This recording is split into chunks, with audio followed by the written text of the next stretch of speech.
নমস্কার, আমি শ্রীপর্ণা রয়েছে আপনাদের সঙ্গে। আপনারা দেখছেন নিউজ টুডে। ঘাটালের পর এবার সুন্দরবন নিয়ে মাস্টার প্ল্যানের কথা বললেন মমতা বন্দ্যোপাধ্যায়। পাশাপাশি আলাদা জেলা করার কথা ভাবছেন তিনি। আর দক্ষিণ 24 পরগনা জেলাটাও আবার খুব বড়। একদিকে সুন্দরবন, একদিকে বাঘের কামড়, আপনাদের এদিকেও আছে, আর অন্যদিকে পুরো বনভূমি জলাভূমিতে ভর্তি। আমরা সেই জন্য ঠিক করেছি সুন্দরবন নিয়ে। সুন্দরবন হচ্ছে UNESCO world heritage site. Sundarbans পুরো এলাকা নিয়ে আমরা একটা মাস্টার প্ল্যান তৈরি করছি।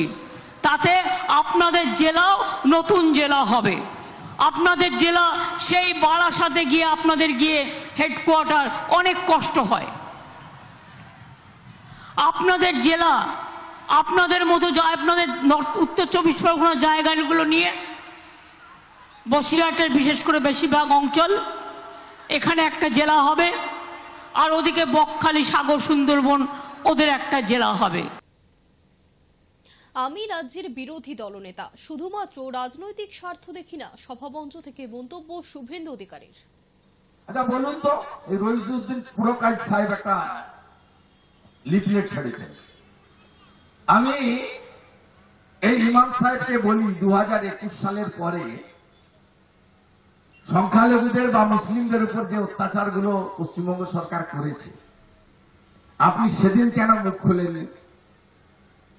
আনিস খানকে যখন আমতায় 3তলা বাড়ির ছাদ থেকে রাত্রি 1:30টার সময় ঠেলে ঠেলে মেরে দেয় মমতা ব্যানার্জির পুলিশ, সেদিন কেন ইমাম সাহেব আনিস খানকে খুন করলো কেন? দোষী পুলিশের শাস্তি চাই বলেন।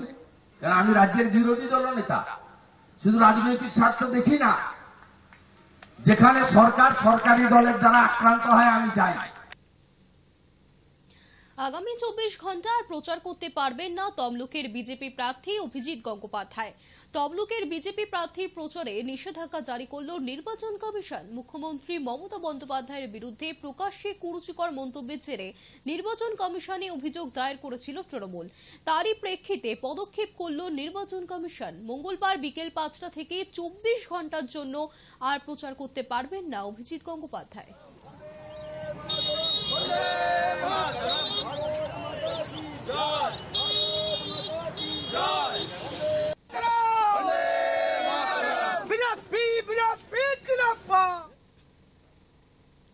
মুখ্যমন্ত্রীকে কুরুচিকর মন্তব্যের জেরে 24 ঘন্টা নির্বাচনী প্রচারে নিষেধাজ্ঞা জানিয়েছে নির্বাচন কমিশন।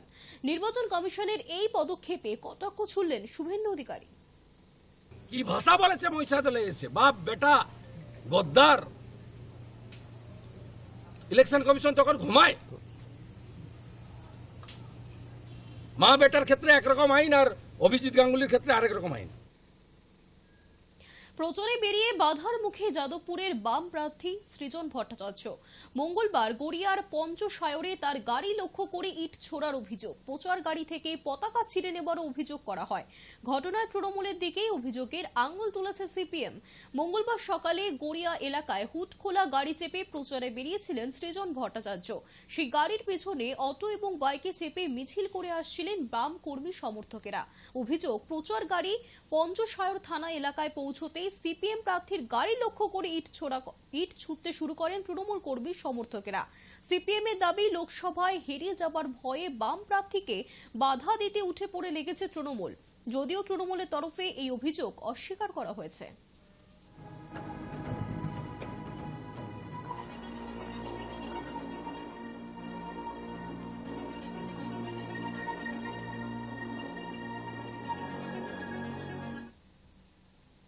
সোমবার পঞ্চম দফায় ভোট পর্ব মিটেছে। 7টি কেন্দ্রে এবং সেখানে লক্ষাধিক ভোটে জয়ী হবে এমনটাই আশাবাদী অর্জুন সিং। পাশাপাশি পুলিশের ভূমিকা নিয়েও প্রশ্ন তুললেন বিজেপি প্রার্থী। মমতা ব্যানার্জির বিরুদ্ধে লড়াই করবেন, এই গুন্ডাদের বিরুদ্ধে লড়াই করবেন, আপনি ভাববেন গাড়ি ভাঙবে না, আপনি ভাববেন আপনার উপরে ইট পাথর চলবে না। আমার মনে হচ্ছে এটা ভুল আমাদের ধারণা। আমাদের সব কিছু করে পাল্টা জবাব দেওয়ার জন্য নিজেকে তৈরি করতে হবে। পুলিশ তো কোনো ভূমিকা নেই। পুলিশ তো আমি তো বলেছিলাম পুলিশের উপরে ভরসা। আমি তো পুলিশের সঙ্গে কথাও বলি না, আপনি জানেন, দেখেছেন। এইবারে ইলেকশন এটাই স্ট্র্যাটেজি ছিল no violence, no violence, no violence. এই তো আমার প্রমাণ করা ছিল। এই মুখ্যমন্ত্রী, হোম মিনিস্টার আছেন, উনি গুন্ডাদেরকে পুষেছেন, উনার পুলিশ গুন্ডাদেরকে পুষেছে, এটা আমার প্রমাণ করা ছিল। ব্যারাকপুরের মানুষ এটা দেখেছেন, এটাই আমার উপলব্ধি। ওরা নিজের নেতাদের কাছে দেখাচ্ছে কি ওরা আমাকে গো ব্যাক বলেছে, তাতে আমার কি যায় আসে? ও গো ব্যাক বলুক, গালাগালি করুক, এটাই তো আমি জানতাম কি এটা হবে। 200% কনফিডেন্স, 1.5 লাখের কাছাকাছি ভোটে জিতছে। কয়লা পাচার মামলায় আসানসোলে আদালতে প্রশ্নের মুখে পড়ল সিবিআই, কতদিনে তদন্ত শেষ করবেন, আর কোনো চার্জশিট কি জমা দিচ্ছেন, প্রশ্ন করলেন আসানসোলের সিবিআই এর বিশেষ আদালতের বিচারক রাজেশ চক্রবর্তী। সবাইকে আদালতে হাজির করুন, শারীরিক কারণে হাজির হতে না পারলে অ্যাম্বুলেন্সে করে হাজির করান, অভিযুক্ত পক্ষের আইনজীবীদের বললেন বিচারক। আর এরপর সিবিআই এর তদন্তকারী অফিসার চার্জশিট পেশ করার জন্য সময় চান। তখন কয়লা পাচার মামলায় সিবিআইকে চূড়ান্ত চার্জশিট পেশ করার জন্য সময় দেন বিচারক। ৩রা জুলাই চার্জ গঠনের পরবর্তী দিন ধার্য করা হয়েছে এবং ওই দিনই চার্জ গঠনের সম্ভাবনা রয়েছে।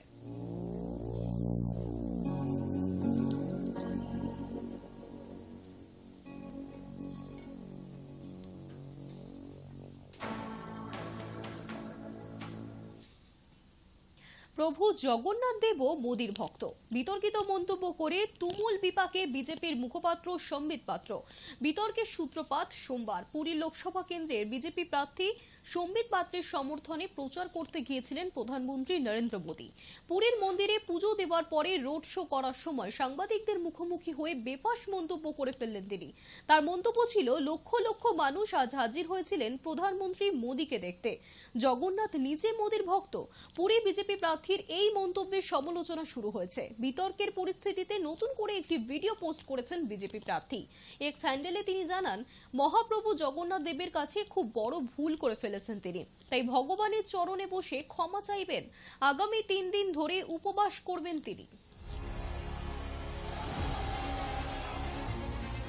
প্রভু শ্ରୀ ଜଗନ୍ନାଥଙ୍କର ଅନନ୍ୟ ଭକ୍ତ ହେଉଛନ୍ତି ନରେନ୍ଦ୍ର ମୋଦି। ନରେନ୍ଦ୍ର ମୋଦି ମହାପ୍ରଭୁ ଜଗନ୍ନାଥଙ୍କୁ ବହୁତ ମାନନ୍ତି, ତାଙ୍କର ଭକ୍ତ। ଆଜି ତାଙ୍କର ଆଶୀର୍ବାଦ ଲୋଡ଼ିଛନ୍ତି, ତାଙ୍କ ଦର୍ଶନ କରିଛନ୍ତି। ଭୁଲରେ ଓଲଟା କହିଦେଲି। ମୁଁ କହିଦେଲି କି ଜଗନ୍ନାଥ ମୋଦିଙ୍କ ଭକ୍ତ। ଏହା ବହୁତ ବଡ଼ ଭୁଲ, ମୁଁ ଜାଣିଛି। କିନ୍ତୁ ଅଜାଣତରେ, ଯାହାକୁ ଇଂରାଜୀରେ କୁହନ୍ତି ସ୍ଲିପ୍ ଅଫ୍ ଟଙ୍ଗ, ମୁଁ ତା ପାଇଁ କ୍ଷମା ମାଗୁଛି କି ଅଜାଣତରେ ବି ମହାପ୍ରଭୁଙ୍କୁ ଆମେ ହର୍ଟ କରିପାରିବାନି, ମହାପ୍ରଭୁଙ୍କ ବିଷୟରେ ଏମିତି କହିପାରିବାନି। ଅଜାଣତରେ ଗୋଟେ ବାକ୍ୟ ବାହାରି ଯାଇଛି, ମୁଁ ମହାପ୍ରଭୁଙ୍କୁ ମୁଣ୍ଡିଆ ମାରିକି ମହାପ୍ରଭୁଙ୍କର ଚରଣ ତଳେ କ୍ଷମା ଯାଚନା କରୁଛି। ଆଉ ମୁଁ ବି ନିଷ୍ପତ୍ତି ନେଇଛି କି ମହାପ୍ରଭୁ ତମର ଏ ପୁଅକୁ, ତମର ଏ ଛୁଆକୁ ଆପଣ କ୍ଷମା କରନ୍ତୁ। ମୁଁ 3 দিন উপবাস করিবি। নিউজ টুডে এখনকার মতো এই পর্যন্তই। দেখতে থাকুন হাই নিউজ নির্ভীক নিরপেক্ষ।